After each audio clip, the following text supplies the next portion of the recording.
जब से श्रीलंकन बल्लेबाज एंजेलो मैथ्यूज टाइम्ड आउट हुए हैं, एक अजीब सा तनाज़ा खड़ा हो गया है। लेकिन ये तनाज़ा नहीं है, ये कानून है। क्रिकेट कवानीन के मुताबिक कुल 11 ऐसे तरीके हैं जिनसे कोई बल्लेबाज आउट हो सकता है या आउट कहलाया जा सकता है। कुछ तो बहुत कॉमन है, जैसा कि bold out, catch out, LBW, run out, stump out और हिट विकेट। लेकिन कुछ तरीके बिल्कुल भी कॉमन नहीं, जैसा कि टाइम्ड आउट, क्योंकि इंटरनेशनल क्रिकेट की 146 साल हिस्ट्री में ऐसा हुआ ही पहली बार है। फिर handle the ball, obstructing the field, hit the ball twice और रिटायर्ड आउट। आज हम इन सब को बारी बारी एक्सप्लेन करेंगे। तो फिर आइए शुरू करते हैं और सबसे पहले टाइम्ड आउट को एक्सप्लेन करते हैं। एक बल्लेबाज के आउट होने के बाद दूसरे बल्लेबाज के पास 3 मिनट का वक्त होता है कि वो क्रीज पर आकर गेंद फेस कर ले। अगर ऐसा नहीं होता तो वो बल्लेबाज बिना कोई बॉल खेले आउट करार दे दिया जाता है। कल एंजेलो मैथ्यूज ग्राउंड में दाखिल ही लेट हुए थे। उस वक्त 1 मिनट 54 सेकंड गुजर चुके थे। फिर उनके हेलमेट का स्ट्रैप टूट गया। जब तक उन्होंने नया हेलमेट मंगवाया तब तक 3 मिनट से ज्यादा वक्त हो चुका था। यूं शकीब अल हसन की अपील पर अंपायर ने मैथ्यूज को आउट करार दिया। अब कुछ लोग इसको स्पोर्ट्समैन स्पिरिट से जोड़ने की कोशिश कर रहे हैं, लेकिन कानून तो कानून है और शकीब अल हसन ने इसका भरपूर इस्तेमाल किया। नेक्स्ट आते हैं हिट द बॉल ट्वाइस, यानी बॉल को 2 बार हिट करना आउट कहलाता है। कानून के मुताबिक बल्लेबाज गेंद को एक ही बार हिट कर सकता है, 2 बार नहीं।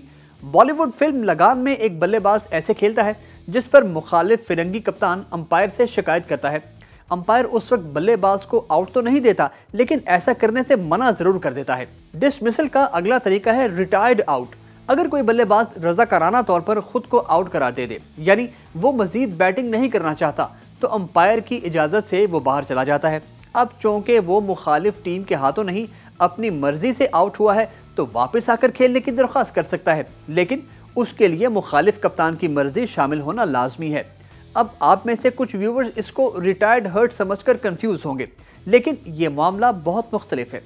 रिटायर्ड हर्ट में तो बल्लेबाज किसी बीमारी या जख्मी होने की सूरत में बाहर जाता है, अपनी मर्जी से नहीं, तो उसे वापस बैटिंग पर आने के लिए अंपायर या मुखालिफ कप्तान की इजाज़त की ज़रूरत नहीं होती। आगे है हैंडल द बॉल। जब कोई बल्लेबाज बॉल को विकेट में जाने से हाथ से रोके तो वो आउट कहलाता है। टेक्निकली ये वही हाथ होता है जिसमें बल्ला नहीं होता। हाँ, अगर बल्ले से या टांग से बॉल को विकेट में जाने से रोका जाए तो ये आउट नहीं कहलाता। अगला तरीका है ऑब्स्ट्रक्टिंग द फील्ड, यानी फील्डिंग में रुकावट डालना, और ये भी आउट कहलाता है। मसलन अगर कोई बल्लेबाज रन आउट या स्टंप से बचने के लिए जानबूझकर अपनी बॉडी का कोई हिस्सा या अपना बल्ला रुकावट के तौर पर इस्तेमाल करे, चाहे बॉल विकेट में जा रहा हो या नहीं, तो उसको आउट करार दिया जाता है। हाँ, गैर दानिस्ता तौर पर ऐसा हो जाए तो वो आउट नहीं कहलाता। ये सब तो वो तरीके थे जो ज़्यादा कॉमन नहीं। अब आउट होने के कुछ कॉमन तरीकों को भी एक्सप्लेन करते हैं, जैसे कि हिट विकेट। शॉट खेलते हुए बल्लेबाज का बल्ला या जिस्म का कोई हिस्सा स्टंप से टकरा जाए और बेल्स गिर जाएं, तो ये हिट विकेट कहलाता है। कई बार तो बैलेंस आउट होने से ऐसा हो जाता है और कई बार क्रीज में बहुत ज़्यादा डीप जाने से बल्लेबाज हिट विकेट का शिकार हो जाते हैं। नेक्स्ट है बोल्ट आउट। बल्लेबाज शॉट खेलने जाए और बॉल मिस होकर या बैट या जिस्म के किसी हिस्से से टकराकर स्टंप को जा लगे तो बोल्ट आउट कहलाता है। इसमें सिर्फ बॉल का विकेट से लगना जरूरी नहीं, बेल्स का गिरना भी जरूरी है। मतलब अगर बेल्स नहीं गिरती तो बोल्ड आउट नहीं होगा। आगे है कैच आउट। बैट्समैन शॉट खेले और फील्डर बॉल को कैच कर ले जमीन पर लगने से पहले, तो ये कैच आउट कहलाता है। अब इसमें कैच मुकम्मल करने का भी एक प्रोटोकॉल है, यानी फील्डर का अपनी मूवमेंट और बॉल दोनों पर कंट्रोल होना जरूरी है। Next is LBW. Bowler ball करे और गेंद विकेट्स की लाइन में रहते हुए सीधा बल्लेबाज के पैड्स पर लगे। बॉलर अपील करता है और अगर अंपायर को लगे कि बॉल पैड को ना लगता तो सीधा विकेट्स में जा सकता था, तो ये एलबीडब्ल्यू करार दे दिया जाता है, यानी लेग बिफोर द विकेट। फिर है रन आउट।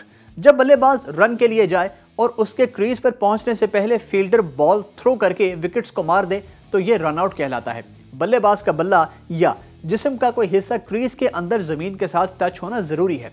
अगर बल्लेबाज क्रीज में हो और बल्ला या पांव हवा में हो तो भी रन आउट कहलाता है। आखिरी और 11वां तरीका है स्टंप आउट। बॉलर बॉल करे और बल्लेबाज उसको क्रीज से निकलकर खेलने की कोशिश में बीट हो जाए, विकेट कीपर बॉल को पकड़कर स्टंप्स गिरा दे या बेल्स गिरा दे, तो ये स्टंप आउट कहलाता है। इससे भी बचने के लिए बल्लेबाज का पांव या बल्ला क्रीज के अंदर होना और ग्राउंडेड यानी जमीन पर होना जरूरी है, हवा में नहीं। तो ये थे वो 11 तरीके जिनसे कोई बल्लेबाज आउट हो सकता है। इस वीडियो के बारे में अपनी राय कमेंट बॉक्स में दीजिए। वीडियो को लाइक और शेयर जरूर कीजिएगा।